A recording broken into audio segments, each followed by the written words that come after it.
அன்புமிக்க அருட்பணியாளர்களே, பாசமிகு பங்கு மற்றும் கிளை பங்கு இறை உறவுகளே, உங்கள் அனைவருக்கும் காலை வணக்கம். இன்று நாம் குருத்து ஞாயிறை கொண்டாட கூடியிருக்கின்றோம். இந்நாள் புனித வாரத்தின் தொடக்க நாள், மகிழ்ச்சியும் துன்பமும் புரையோடி கிடக்கும் நாள். அக்கால சூழ்நிலையில் மக்கள் ஓசன்னா பாடி வரவேற்க ஆண்டவர் இயேசு கம்பீரமாய் கழுதையின் மீது அமர்ந்து எருசலேம் நகரில் நுழையும் நாள். கடவுளின் மகனாக இருந்தும் கடைசி வரை இறை சித்தம் செய்து வாழ தம்மை தந்தவர் இயேசு. போராட்டங்களே வாழ்க்கை, சுமைகளே சுகம் என்று வாழ்ந்த இயேசுவை வாயார புகழ்ந்து பாடி வரவேற்றது மக்களினம். துன்பங்களின் துவக்க நாளாக இருந்தாலும் குருத்தோலையும் குதூகலமும் குட்டி கழுதையும் மரக்கிளைகளும் கலைந்து போகும் ஆறுதல்கள் எகிப்திய அடிமைத்தனத்திலிருந்து விடுபட்ட நாளை நினைவு கூறும் இந்நாள் கடவுளின் அரசில் கலந்து கொள்ள நம்மை அழைக்கின்றது. இயேசுவை போல எளிமையாய் வாழ்வோம், கழுதையை போல கடவுளை சுமப்போம். பெயர், புகழ், ஆணவம் மற்றும் ஆடம்பரத்தை அவர் காலடியில் வீசி எறிவோம். ஓசன்னா கீதம் உள்ளத்தின் ஆழத்திலிருந்து ஊற்றெடுத்து பரவட்டும். துன்புறும் ஒவ்வொருவரையும் சபிக்கப்பட்டவர்களாக கருதாமல் இயேசுவின் சாயலாக பார்ப்போம். இயேசுவோடு இணைந்து புத்துயிர் பெற்றிட வழிபாட்டின் அனைத்து நிகழ்வுகளிலும் பக்தியுடன் பங்கெடுப்போம்.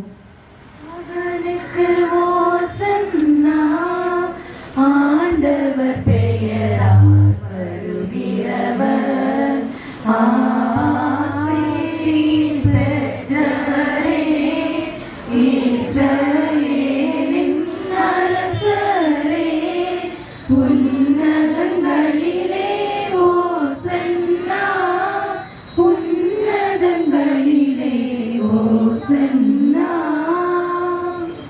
தாவீதின் மகனுக்கு ஓசன்னா, ஆண்டவர் பெயரால் வருகிறவர், ஆசி பெற்றவரே, இஸ்ரவேலின் அரசரே, உன்னதங்களிலே ஓசன்னா, உன்னதங்களிலே ஓசன்னா. மகன் தூய ஆவியாரின் பெயராலே நம் ஆண்டவராகிய இயேசு கிறிஸ்துவின் அருளும் கடவுளின் அன்பும் தூய ஆவியாரின் தோழமையும் நம் அனைவரோடு என்றும் இருப்பதாக.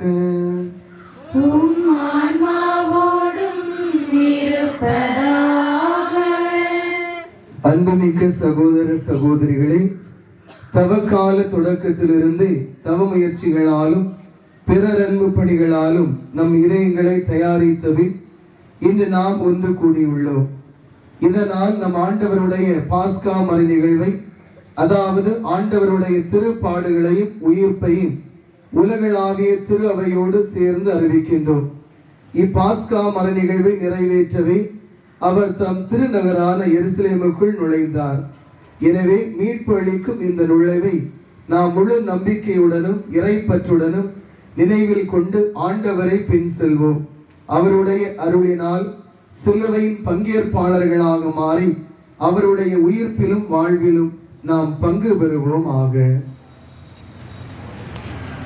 அன்புக்குரியவர்களே, அருட்பணியாளர் இப்பொழுது புனிதப்படுத்த இருக்கின்ற இக்குருத்தோலைகள் இயேசுவை வரவேற்க எருசலேம் வீதிகளில் எபிரேயர்கள் கையில் ஏந்தி ஓசன்னா பாடிய ஒலிவ கிளைகளை நினைவூட்டுகின்றன.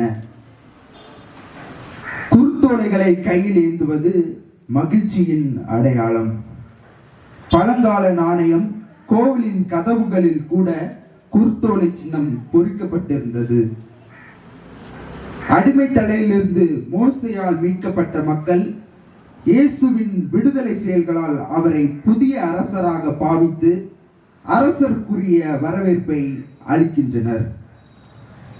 இயேசுவுடனான இப்பயணம் வாழ்வின் தாழ்நிலையில் இருந்த மக்களுக்கு புதிய நம்பிக்கையையும் புத்துயிரையும் தருவதாக அமைகிறது.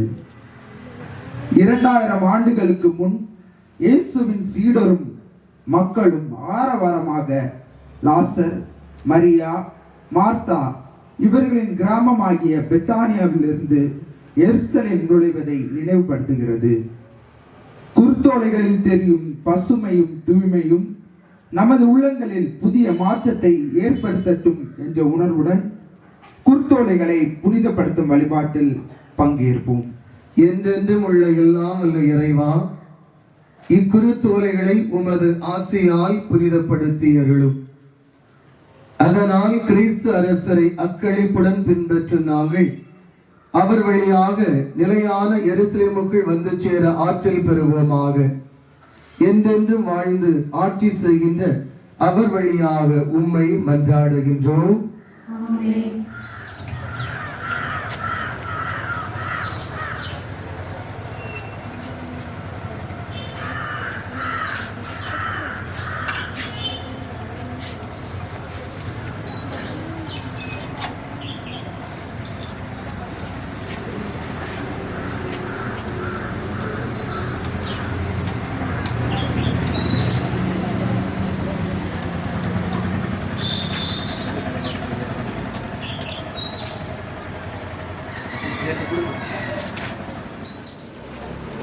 அலகு 19 அருள் வாக்குகள் 28 முதல் 40 வரை. அக்காலத்தில் இயேசு முன்பாகவே எருசலேமுக்கு புறப்பட்டு சென்றார். ஒலிவம் என வழங்கப்படும் மலை அருகிலுள்ள பெத்பகு பெத்தானியா என்ற ஊர்களை அவர் நெருங்கி வந்தபோது இரு சீடர்களை அனுப்பினார். அப்போது அவர் அவர்களிடம், எதிரே இருக்கும் ஊருக்குள் போங்கள், அதில் நுழைந்ததும் இதுவரை யாரும் அமராத ஒரு கழுதை குட்டி கட்டி வைக்கப்பட்டிருப்பதை காண்பீர்கள். அதை அவிழ்த்து கொண்டு வாருங்கள். யாராவது உங்களிடம் ஏன் அவிழ்க்கிறீர்கள் என்று கேட்டால் அது ஆண்டவருக்கு தேவை என சொல்லுங்கள் என்றார். அனுப்பப்பட்டவர்கள் சென்று அவர் தங்களுக்கு சொன்னவாறே இருக்க கண்டார்கள். அவர்கள் அதை அவிழ்த்து கொண்டிருந்த போது கழுதையின் உரிமையாளர்கள், கழுதை ஏன் அவிழ்க்கிறீர்கள் என்று அவரிடம் கேட்டார்கள். அதற்கு அவர்கள், இது ஆண்டவருக்கு தேவை என்றார்கள். பின்பு அதை இயேசுவிடம் ஓட்டி வந்தார்கள். அக்கழுதையின் மேல் தங்கள் மேலுடைகளை போட்டு இயேசுவை அதன் மேல் ஏறச் செய்தார்கள். அவர் போய்க் கொண்டிருந்த போது அவர்கள் தங்கள் மேலுடைகளை வழியில் விரித்துக் கொண்டே சென்றார்கள்.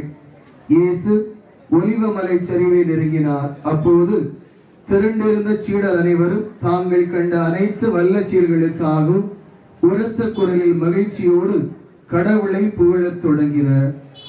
ஆண்டவர் பெயரால் அரசராய் வருகிறவர் ஆசி பெற்றவர், விண்ணகத்தில் அமைதியும் ஆட்சியும் உண்டாகுக என்றனர். அப்போது கூட்டத்தில் இருந்த பரிசேயர்கள் சிலர் அவரை நோக்கி, போதகரே, உம் சீடர்களை கடிந்து கொள்ளும் என்றனர். அதற்கு அவர் மறுமொழியாக, இவர்கள் பேசாதிருந்தால் கற்களே கத்தும் என நான் உங்களுக்கு சொல்கிறேன் என்றார். ஆண்டவர் வழங்கும் அருள்வாக்கு. கிறிஸ்துவே உமக்கு புகழ். பவனி முன்னுரை. இப்போது குருத்து ஓலை பவனி தொடங்குகிறது. பவனியானது முற்றிலும் மாறுபட்ட லட்சிய தாகம் கொண்ட எருசலேம் நோக்கிய பவனி. இயேசுவின் பாஸ்கா பலியில் பங்கெடுப்பதற்கான உன்னதமான பயணம். எருசலேம் என்னும் சொல்லுக்கு அமைதி நகரம் என்பது பொருள். அமைதி இழந்து வாடும் எருசலேமுக்கு இயேசு அமைதியின் தூதனாக பயணம் மேற்கொண்டார். இது ஒப்புக்கு கூடிய கூட்டம் அல்ல. ஒப்புயர்வில்லாத இயேசுவின் இறையாட்சி கனவை நனவாக்கிட ஒன்று கூடிய கூட்டம். பிரிவினை எண்ணங்களையும் சுயநல உணர்வுகளையும் உடைத்தறிந்து அமைதியின் சாட்சிகளாய் இயேசுவில் சங்கமித்திட, இறையாட்சியை இம்மண்ணில் மலரச் செய்திட இயேசுவின் அடிச்சுவடுகளை பின்பற்றி பக்தியுடன் பவனியில் பயணிப்போம்.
சிறுவர் குழாம் உயிர்த்தெழுதலை அறிவித்தவராய் குருத்து மடல்களை ஏந்தி நின்று உன்னதங்களிலே ஓசன்னா என்று மகிழ்வுடன் ஆர்ப்பரித்தார்.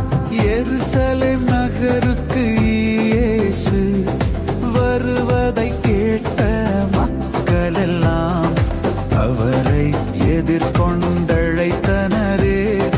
குருத்து மடல்களை ஏந்தி நின்று உன்னதங்களிலே ஓசன்னா என்று மகிழ்வுடன் ஆர்ப்பரித்தார்.